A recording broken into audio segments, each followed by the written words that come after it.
दोस्तों, एक iconic person कौन होता है? वो जो लोगों की जिंदगियों को बदलने के लिए किसी भी हद तक जा सकता है, या वो जो अपने वर्चस्व को कायम रखने के लिए हर हद को पार कर देता है? कौन होता है एक सुप्रीम लीडर? वो जो लोगों के सुख के लिए सही और गलत के बीच फर्क करना जानता है, या वो जो अपनी सत्ता के लिए इस फासले को ही मिटा देता है? क्या किसी एक ही इंसान में मर्डरर और मसीहा दोनों की क्वालिटीज हो सकती हैं? दोस्तों, ऐसे ही अनेकों सवालों के बीच घिरी है सऊदी के क्राउन प्रिंस मोहम्मद बिन सलमान की जिंदगी, जो एक तरफ सऊदी की करोड़ों महिलाओं के लिए एक मसीहा है जिसने फाइनली उन्हें मिडिल ईस्ट के इस रूढ़िवादी देश में खुलकर जीने का मौका दिया है, तो वहीं दूसरी तरफ मिडिल ईस्ट के उन हजारों परिवारों के लिए वो एक कोल्ड ब्लडेड मर्डरर है जिसके हाथ कई बेकसूरों के खून से रंगे हुए हैं। असल में सऊदी का ये अनप्रोक्लेम लीडर बाहर से जितना सीधा और सरल नजर आता है, अंदर से उसकी जिंदगी उतनी ही रंगीन और दिलचस्प भी है, क्योंकि किसी के लिए ये व्यक्ति 21st सेंचुरी का सबसे बड़ा विजनरी है, तो किसी के लिए प्लैनेट का सबसे बड़ा साइकोपैथ। कोई इसे यमन का बुचर कहता है, तो कोई सीरिया का सेवियर। और असल में टाइगर स्क्वाड जैसी मर्सिलेस यूनिट्स को फॉर्म करने से लेकर नियोम जैसी फ्यूचरिस्टिक प्रोजेक्ट को शुरू करने तक प्रिंस बिन सलमान की अब तक की जर्नी काफी कंट्रोवर्शियल रही है, जहां उनका अनप्रेडिक्टेबल नोटोरियस बिहेवियर और एरोगेंट एटीट्यूड इन कंट्रोवर्सीज का कारण बना है। और दोस्तों, यही वजह है कि बिन सलमान को मॉडर्न टाइम्स के most debated and discussed figures में से एक कंसीडर किया जाता है, और एक्सपर्ट्स की माने तो आज वो मिडिल ईस्ट के सबसे डेडली डी फैक्टो रूलर्स में से एक है। और ऐसे में सवाल है दोस्तों कि आखिर बिन सलमान का असल चेहरा कौन सा है, मर्डरर वाला या मसीहा वाला? क्या है कहानी मिडिल ईस्ट के इस most notorious de facto ruler की? आइए जानते हैं आज के इस वीडियो में। नमस्कार दोस्तों, मैं हूं शशांक पांडे और आप देख रहे हैं वर्ल्ड अफेयर्स। हालांकि दोस्तों, इससे पहले कि हम आज के इस वीडियो में आगे बढ़े, मैं आप सबसे बताना चाहता हूं कि जैसा कि आपको पता है कि लास्ट वीक अनअकैडमी ने ऑर्गेनाइज किया था मेगा यूसीएससी टेस्ट, जिसे आपने बहुत सारा प्यार दिया था।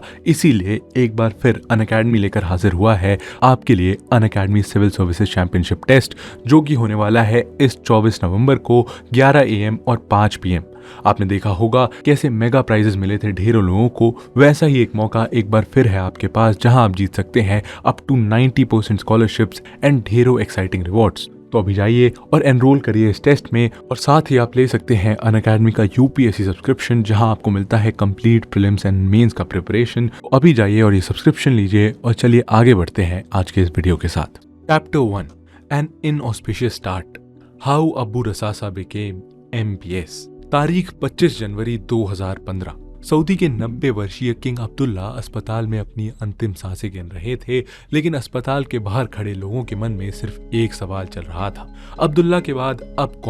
कौन होगा वो शख्स जिसके हाथों में अरेबियन पेनिनसुला के इस सबसे ताकतवर और धनवान देश की कमान जाएगी? कौन होगा सऊदी के 3 करोड़ लोगों का अगला custodian of the 2 holy mosque? और दोस्तों, वैसे तो अब्दुल्ला के पिता और मॉडर्न डे सऊदी किंगडम के real founder king Abdul Aziz, जिन्हें इब्न सऊद के नाम से भी जाना जाता था, उनके कई उत्तराधिकारी थे, और ट्रेडिशनली इस रॉयल फैमिली में सत्ता की डोर एक भाई से दूसरे भाई के हाथों में जाने का रिवाज था। लेकिन इस बार सक्सेशन की इस रेस में जो नाम सबसे आगे चल रहा था, वो था प्रिंस सलमान का, जिन्हें साल 2012 में खुद किंग अब्दुल्ला ने स्टेट का क्राउन प्रिंस अपॉइंट किया था। हालांकि पावर के इस ट्रांसफर को लेकर क्राउन प्रिंस सलमान कुछ ज्यादा इंटरेस्टेड नजर नहीं आ रहे थे, बल्कि उनका पूरा ध्यान तो अपने हाफ ब्रदर यानी किंग अब्दुल्ला की सेहत पर था। और दोस्तों, असल में पर्दे के पीछे रहकर पावर ट्रांसफर के इस पूरे खेल को कंट्रोल करने का काम कोई और ही कर रहा था। वो शख्स जो उस दौरान अपनी नोटोरियस एक्टिविटीज के लिए पूरे सऊदी में अबू रसासा के नाम से मशहूर था,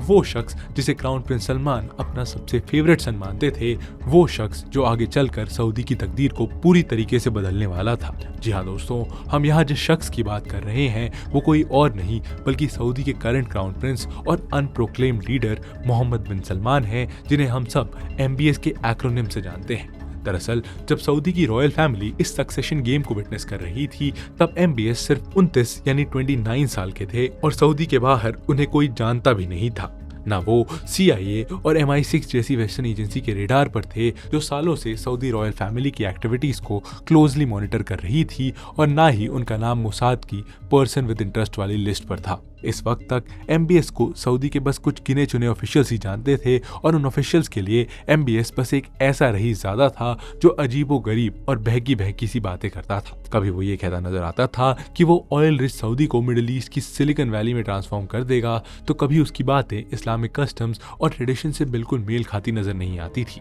लेकिन असल में बहकी बहकी सी बातें करने वाला ये रईसज़ादा सऊदी ऑफिशियल्स की सोच से कई गुना ज्यादा स्मार्ट था, जो ये बखूबी जानता था कि उसे कब, क्या और कैसे करना है। दरअसल जब एमबीएस को ये पता चला कि उनके अंकल यानी किंग अब्दुल्ला अब बस कुछ ही घंटों के मेहमान हैं और जल्दी ही सऊदी रॉयल फैमिली एक बार फिर से सक्सेशन की रेस में इन्वॉल्व होने वाली है, तो उन्होंने सबसे पहले उन ऑफिशियल से मिलना शुरू किया जिनका इन्फ्लुएंस सऊदी की रॉयल कोर्ट में सबसे ज्यादा था। असल में एमबीएस ये जानते थे कि किंग अब्दुल्ला के बाद उनके पिता यानी सलमान ही सक्सेशन की इस रेस में सबसे आगे हैं, लेकिन उन्हें यह भी डर था कि अगर वक्त रहते उन्होंने ताकत के सभी सिरों को अपने हाथों में नहीं लिया तो सऊदी रॉयल फैमिली के दूसरे पावरफुल प्लेयर्स उन्हें साइडलाइन कर देंगे। इसी सोच के साथ एमबीएस ने सबसे पहले सऊदी के सबसे सीनियर सिक्योरिटी ऑफिशियल साद अल जबरी से मिलने का फैसला किया और उस वक्त साद अल जबरी सऊदी की रॉयल कोर्ट में एक बड़ा नाम हुआ करते थे, जो एमबीएस के पिता यानी सलमान से पहले क्राउन प्रिंस रहे नयफ बिन अब्दुल अजीज के समय कई इंपॉर्टेंट पोजीशन पर सर्व कर चुके थे।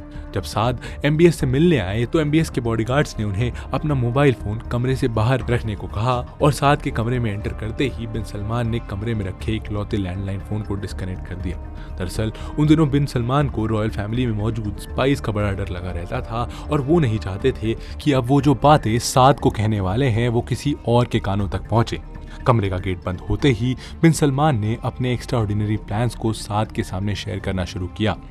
कैसे वो सऊदी को ग्लोबल स्टेज पर ले जाना चाहते हैं और कैसे उन्होंने सऊदी की ऑयल डिपेंडेंसी को रिड्यूस करने के लिए स्टेट की सबसे बड़ी ऑयल प्रोड्यूसर कंपनी अरामको के स्टेक को बेचने का फैसला किया है, कैसे उनका इरादा उबर जैसे स्टार्टअप्स में इन्वेस्ट करने का है और कैसे वो सऊदी की औरतों को वर्क परमिट देने वाले हैं जिससे सऊदी में 6 मिलियन की एक नई वर्क फोर्स क्रिएट होगी और भी काफी कुछ। जब साद ने बिन सलमान की इन बातों को सुना तो मानो उनके पैर के नीचे से जमीन खिसक गई, क्योंकि इससे पहले सऊदी की रॉयल फैमिली के किसी भी मेंबर ने इस तरह के आइडियाज को कभी भी एंटरटेन नहीं किया था, खासकर ऐसे आइडियाज जो सऊदी जैसे ऑर्थोडॉक्स इस्लामिक सोसाइटी में वुमेन राइट्स की पैरवी करते हो या अरामको जैसी स्टेट ओन्ड कंपनीज का डिसइन्वेस्टमेंट चाहते हो। बिन सलमान के इस एक्स्ट्राऑर्डिनरी प्लान को सुनते ही जब साद ने पूछा कि सऊदी को लेकर उनके इस एम्बिशियस प्लान की लिमिट क्या है, तो बिन सलमान ने इसका जवाब सिर्फ एक सेंटेंस में दिया, क्या तुमने कभी अलेक्जेंडर द ग्रेट के बारे में सुना है? बस ये कहकर बिन सलमान कमरे से बाहर चले गए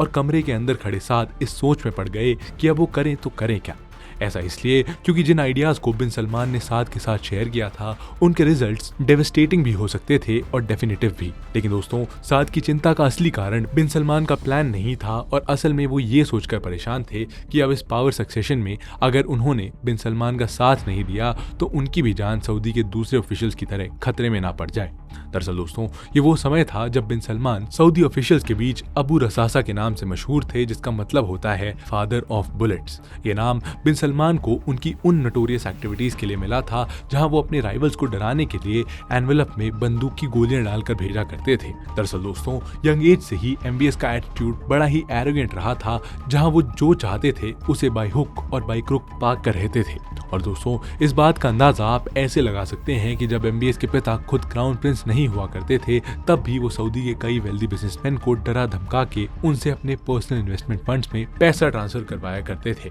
और दोस्तों, यही वजह थी कि उस दौरान सऊदी के मोस्ट इन्फ्लुएंशियल लोगों के बीच अबू रसासा एक एक्सट्रीमली अनपॉपुलर नाम था। लेकिन एमबीएस की नटोरियस एक्टिविटीज का शिकार सिर्फ सऊदी के बिजनेसमैन या ऑफिशियल ही नहीं हो रहे थे, बल्कि कुछ रिपोर्ट्स की माने तो उनके इस बिहेवियर का खामियाजा खुद सऊदी रॉयल फैमिली को भी भुगतना पड़ रहा था। बीबीसी की ये रिपोर्ट क्लेम करती है कि साल 2014 में बिन सलमान सऊदी के किंग अब्दुल्ला तक को असैसिनेट करने का प्लान बना चुके थे ताकि सक्सेशन की लाइन में खड़े उनके पिता जल्द से जल्द किंग बन सके। और दोस्तों, ऐसा कहा जाता है कि इसके लिए उन्होंने रशिया से एक स्पेशल पॉइजनस रिंग को ऑर्डर किया था और उनका प्लान किंग अब्दुल्ला से हैंडशेक करते हुए इस रिंग का इस्तेमाल करना था। हालांकि वो ऐसा करने में नाकामयाब रहे। बहरहाल, एमबीएस से मिलने के बाद साद ने अपना सपोर्ट किंग सलमान को देने का फैसला किया और उन्होंने सऊदी के दूसरे ऑफिशियल से भी ऐसा ही करने को कहा। साद और सऊदी के दूसरे टॉप ऑफिशियल्स के सपोर्ट ने क्राउन प्रिंस सलमान के किंग सलमान बनने पर मोहर लगा दी, लेकिन इस वक्त तक साद को यह अंदाजा भी नहीं था कि उनका ये फैसला आगे चलकर उन पर ही भारी पड़ने वाला है। Chapter 2, rise of a Saudi style godfather. दोस्तों, एमबीएस के पिता किंग सलमान ऑफिशियली 23 जनवरी 2015 को सऊदी के 7th किंग प्रोक्लेम हुए और किंग बनते ही उन्होंने अपने रॉयल कोर्ट की वेरियस पोजीशंस और मिनिस्ट्री पर अपने मोस्ट ट्रस्टेड लोगों को अपॉइंट करना शुरू किया और इस बंदरबाट में एमबीएस को सऊदी का नया डिफेंस मिनिस्टर और डेप्यूटी क्राउन प्रिंस बनाया गया, जबकि क्राउन प्रिंस की कुर्सी एमबीएस के कजन एमबीएन यानी मोहम्मद बिन नईफ को दी गई। दरअसल नईफ किंग सलमान के भाई नईफ बिन अब्दुल अजीज के बेटे थे, जो सलमान से पहले क्राउन प्रिंस रह चुके थे और सभी को लगता था कि किंग अब्दुल्ला के बाद नईफ बिन अब्दुल अजीज ही सऊदी के नए राजा होंगे।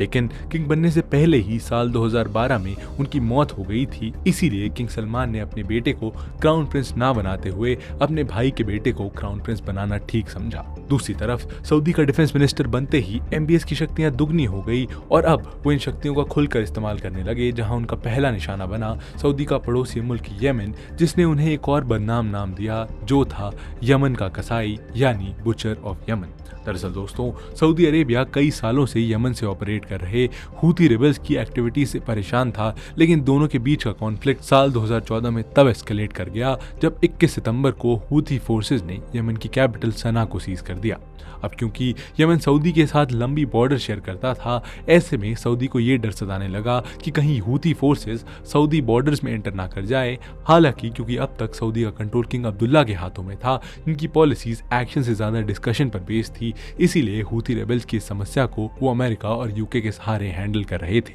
लेकिन जब जनवरी 2015 में सत्ता की बागडोर किंग सलमान के पास चली गई तो सऊदी की इस पॉलिसी में भी बदलाव आ गया। राजा बनने के महज 2 महीनों बाद मार्च 2015 में सऊदी ने यमन पर अचानक ये कहते हुए हमला कर दिया कि यमन में ऑपरेट कर रही हूती फोर्सेस को ईरान का सपोर्ट प्राप्त है, जो सऊदी को बर्बाद करने के लिए हूतीस को एक प्रॉक्सी ऑर्गेनाइजेशन के रूप में इस्तेमाल कर रही है और ऐसे में उनके लिए इन्हें कंट्रोल करना जरूरी है। बस यही जस्टिफिकेशन देते हुए 26 मार्च को सऊदी ने वेस्टर्न यमन में अपनी फोर्सेस को डिप्लॉय कर दिया। लेकिन ये कोई आम हमला नहीं था दोस्तों, बल्कि सऊदी का ये अटैक इकोनॉमिक ब्लॉकेड जैसे मॉडर्न मेथड से लैस था। दरअसल यमन पर हमला करते ही सऊदी के फोर्सेस ने वहां मौजूद एग्रीकल्चरल फील्ड्स, फिशिंग इंफ्रास्ट्रक्चर और मेडिकल फैसिलिटीज को सिस्टमैटिकली टारगेट करना शुरू कर दिया, जिसके चलते यमन में फूड और वाटर शॉर्टेज के कारण एक बड़ा सिविलियन क्राइसिस पैदा हो गया। साथ ही सऊदी ने यमन में आने वाले एसेंशियल आइटम्स को भी बैन कर दिया ताकि बाहर से किसी भी तरह की मदद यमनीज तक ना पहुंच पाए। सऊदी के इन एक्शंस के चलते यमन में हंगर और स्टार्वेशन की समस्या पैदा हो गई,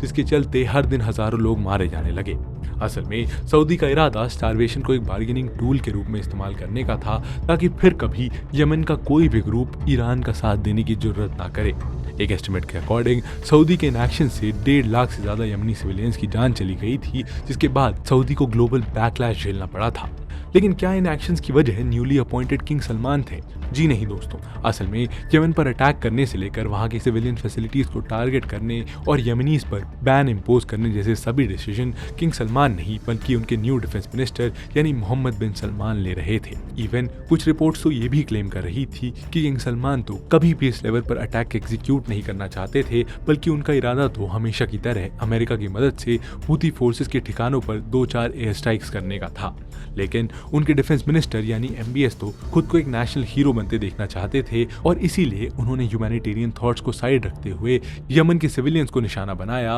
और जैसा वो चाहते थे वैसा ही कुछ हुआ भी। हूती फोर्सेस के खिलाफ हुए ये हमले भले ही उतने सक्सेसफुल ना रहे हों, लेकिन इन एक्शंस ने एमबीएस को रातों रात सऊदी की आम जनता के बीच एक पॉपुलर फिगर बना दिया। दरअसल दोस्तों, सऊदी की 85% पॉपुलेशन सुन्नी मुस्लिम कॉन्स्टिट्यूट करती है, जबकि हूती रेबल्स शिया मुस्लिम्स को रिप्रेजेंट करते हैं। कई डेकेड से ईरान और सऊदी में भी जो कॉन्फ्लिक्ट चल रहा है उसकी वजह भी शिया और सुन्नी के बीच का यही झगड़ा है और ऐसे में एमबीएस अच्छे से जानते थे कि अगर उन्हें सऊदी की आम जनता के बीच मशहूर होना है तो उसके लिए उन्हें इस इशू को भुनाना होगा, फिर भले ही इसके चलते लोग उन्हें बचर ऑफ यमन ही क्यों ना कहें। और हुआ भी कुछ ऐसा ही दोस्तों। यमन में एमबीएस द्वारा उठाए गए कदमों को दुनिया भर के जर्नलिस्ट ने इमोरल डिक्लेयर किया और एक्टिविस्ट ने तो उन्हें इसके लिए प्रोसिक्यूट करने तक की बात कही। लेकिन दोस्तों, असल में हुआ इसका ठीक उल्टा। यहाँ से एमबीएस के करियर को वो बूस्ट मिल गया जिसकी उन्हें तलाश थी, क्योंकि ऐसा करने के बाद न सिर्फ सऊदी की आम जनता उनके साथ थी बल्कि अब सऊदी ऑफिशियल्स के बीच भी उन्हें लेकर कॉन्फिडेंस बिल्ड हो रहा था। लेकिन सवाल यहाँ पर है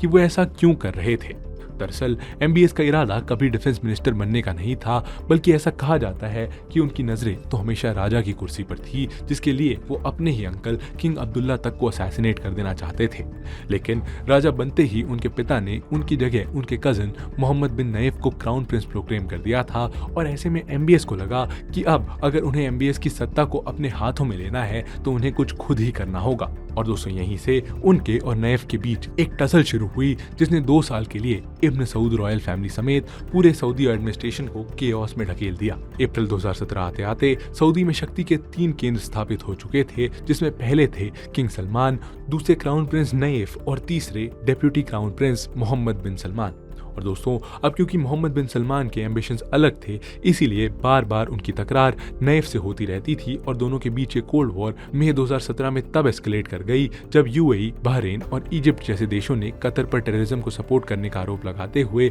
उसके साथ अपने डिप्लोमेटिक टाइज ब्रेक करने का फैसला किया। नैफ चाहते थे कि सऊदी भी बाकी देशों की तरह कतर के साथ अपने डिप्लोमेटिक चैनल्स ब्रेक करते हुए उस पर इनडायरेक्ट प्रेशर क्रिएट करे, लेकिन एमबीएस का इरादा यमन की तरह कतर पर भी ब्लॉकेड इंपोज करने का था। और दोस्तों जब दोनों के ओपिनियंस क्लैश होने लगे, तब एमबीएस ने नैफ को रास्ते से हटाने का फैसला लिया, और 20 जून की सुबह नैफ को किंग सलमान के महल से बुलावा आया, जिसके चलते वो तुरंत मक्का के लिए निकले। महल पहुंचते ही उनके बॉडीगार्ड्स को बाहर रहने को कहा गया, और सिक्योरिटी रीजंस के नाम पर नैफ से उनके सेल फोन्स ले लिए गए। लेकिन दोस्तों जब नैफ महल पहुंचे तो ना वहां किंग सलमान थे और ना ही उनके बेटे मोहम्मद बिन सलमान, बल्कि वहां तो उनकी मुलाकात तुर्की अल शेख नाम के एक व्यक्ति से हुई, जिसे एमबीएस का एक क्लोज एलाई माना जाता था। शेख ने नैफ को घंटों कमरे में बिठाए रखा और बार बार उन्हें ये कहकर प्रेशराइज करते रहे कि अगर उन्होंने अपनी पोस्ट से रिजाइन करते हुए एमबीएस के लिए अलीजियंस प्लेज नहीं की तो वो कभी भी दोबारा अपने घर नहीं जा सकेंगे। शुरुआत में नैफ ने ऐसा करने से साफ इनकार कर दिया,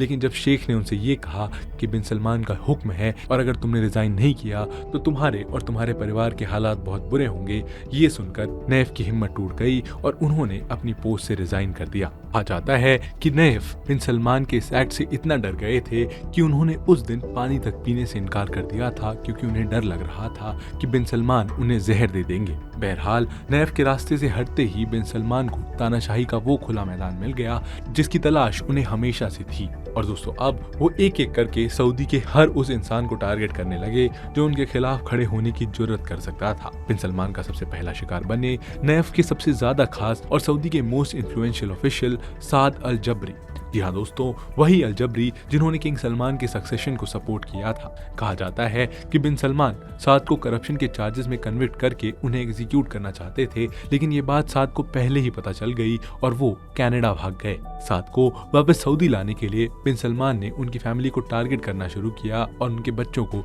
बिना किसी सबूत के इम्प्रिजन तक कर लिया गया। अभी भी दोस्तों साद के कई रिलेटिव्स डिटेंशन में हैं और साद को कनेडियन अथॉरिटी की मदद से अपनी जान बचानी पड़ रही है। लेकिन दोस्तों साद और उनका परिवार तो सिर्फ एक एग्जाम्पल है। एक रिपोर्ट के मुताबिक सत्ता स्थापित करने के लिए बिन सलमान अब तक 800 से ज्यादा लोगों को एग्जीक्यूट करा चुके हैं, जिनमें से ज्यादातर एग्जीक्यूशंस बिना किसी फ्री एंड फेयर ट्रायल्स के हुए हैं, जहां उनका सबसे बड़ा हथियार बनी है उनकी टाइगर स्क्वाड। दोस्तों टाइगर स्क्वाड, जिसे रैपिड इंटरवेंशन फोर्स भी कहा जाता है, एक ऐसी सिक्योरिटी यूनिट है जिसका फॉर्मेशन खुद मोहम्मद बिन सलमान ने किया है। साल 2017 में कॉन्स्टिट्यूट हुई ये यूनिट असल में एमबीएस की पर्सनल डेथ स्क्वाड है, जिसका काम बिन सलमान के इशारों पर लोगों को मौत के घाट उतारना है। कहा जाता है कि बिन सलमान ने इस यूनिट के एक एक ऑफिसर को अमेरिका की सबसे lethal private company tier 1 group से ट्रेनिंग दिलवाई है और ये यूनिट अब तक 50 से ज्यादा कोवर्ट ऑपरेशन कंडक्ट कर चुकी है। लेकिन इस यूनिट के 4 ऑपरेशन सबसे लीथल थे दोस्तों, जिन्होंने बिन सलमान का ट्रू फेस दुनिया के सामने रिवील कर दिया।